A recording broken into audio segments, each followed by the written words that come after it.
Ladies and gentlemen, welcome to It's Rainmaking Time. This is Kim Greenhouse. We get to talk about one of my favorite subjects, music, the healer, the unifier, the peacemaker, the emotional aspect of life that unites us with the Creator.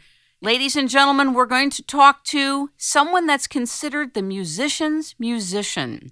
Ben Dowling is a pianist, a music producer, a composer. He's involved in scoring, music direction, teaching. He has some wonderful music that you should pay attention to, and just recently did a Haiti benefit with Chaka Khan, Brenda Russell, Nikki Harris.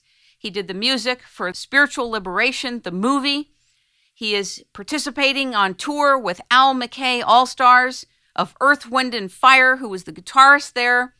He's featured as an artist for the Jamaica Jazz Festival coming up this week. He's known all over the world, but we want you to know about him.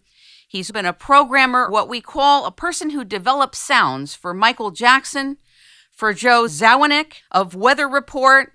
He's been involved in developing sounds for the Korg synthesizer in R&D. He also participates and has aligned with Georg Faust, a cellist at the Berlin Philharmonic. Ladies and gentlemen, welcome Ben Dowling to It's Rainmaking Time. Good morning. Good morning. That's way too much good stuff about you. Way too much stuff about you, and I have a feeling this is only the beginning. I'm very excited about what you're doing, your attitude about creativity, your mindset about music, and I also noticed that you do something very unusual on your site, which is that you give some of your music away free. Some artists would go crazy thinking about this, but you seem to be very at peace with it. Explain it to us. Why are you doing that?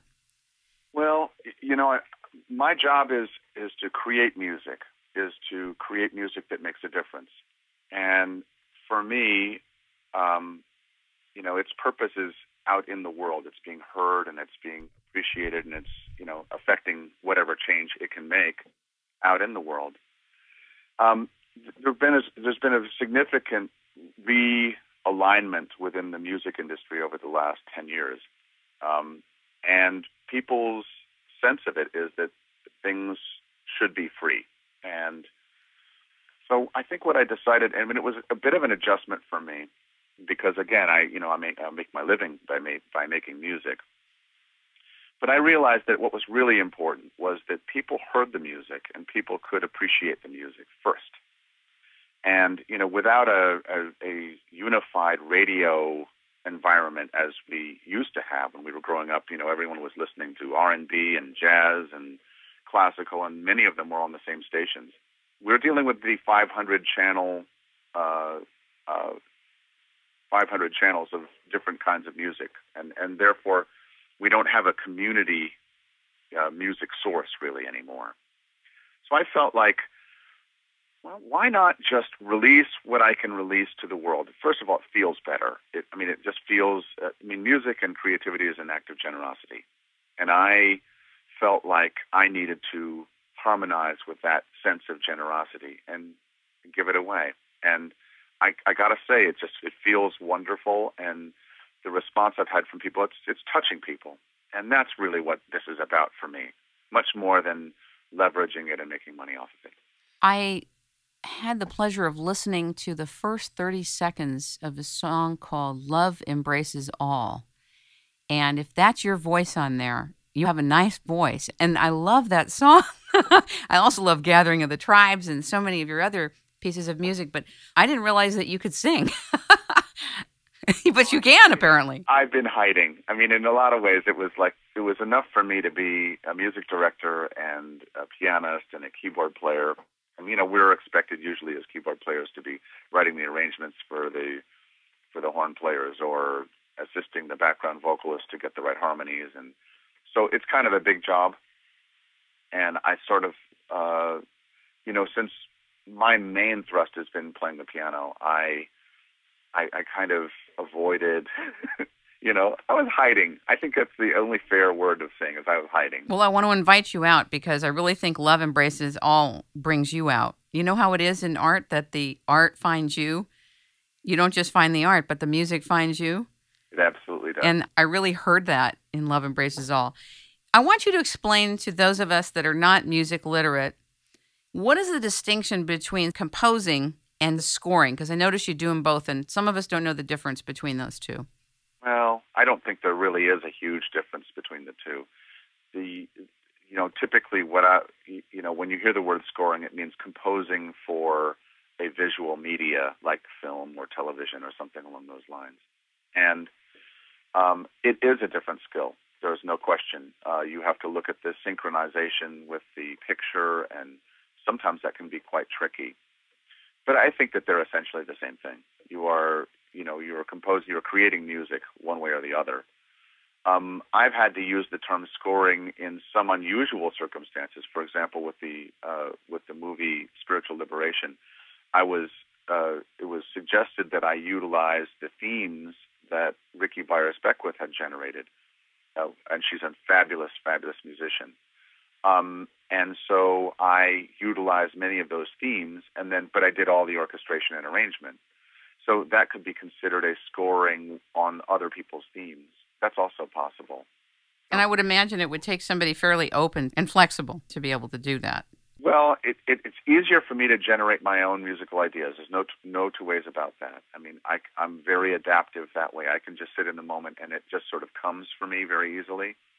So, what I think is interesting about art is that if you have your parameters drawn, parameters meaning limits. In other words, you're setting.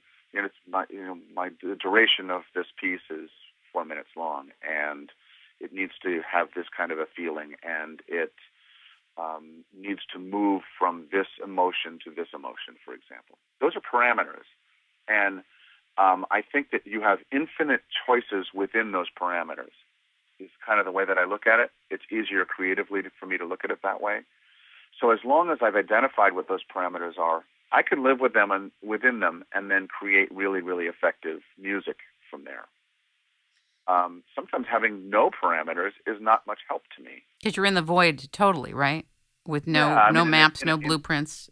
Yeah, I mean, and beyond that, it's like it's almost like there's too many choices. There's a beautiful thing about having lots of choices with technology now. For example, we have every sound available on the planet at our fingertips now. But the problem with it is that there's too many choices tends to make the creative process a little more difficult.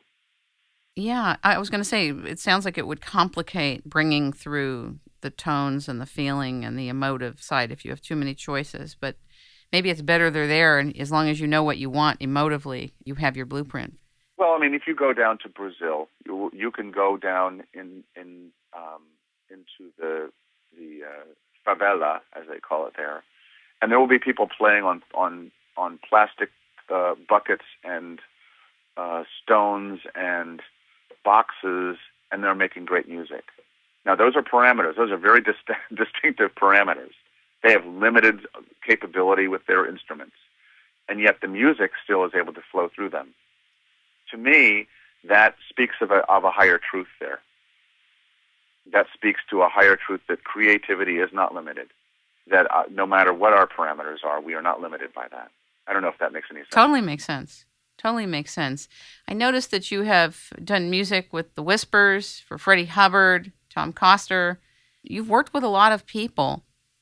My question to you is, what is arrangement? Define and explain arrangement for us. Well, my understanding of it is you hear a piece of music and then you hear it done by different people, changing it up a little bit or a lot. It's the same basic tune, but it's done a bit differently. Is that what it is, or how do you describe arrangement? I think that that's an accurate way, and I just want to clarify that for many of those wonderful players and musicians that you mentioned, I was actually a programmer more for than I was a musician. Okay. But, that means you develop sounds for them, correct? You know, and I have to say that developing sounds a little funny. It sounds a little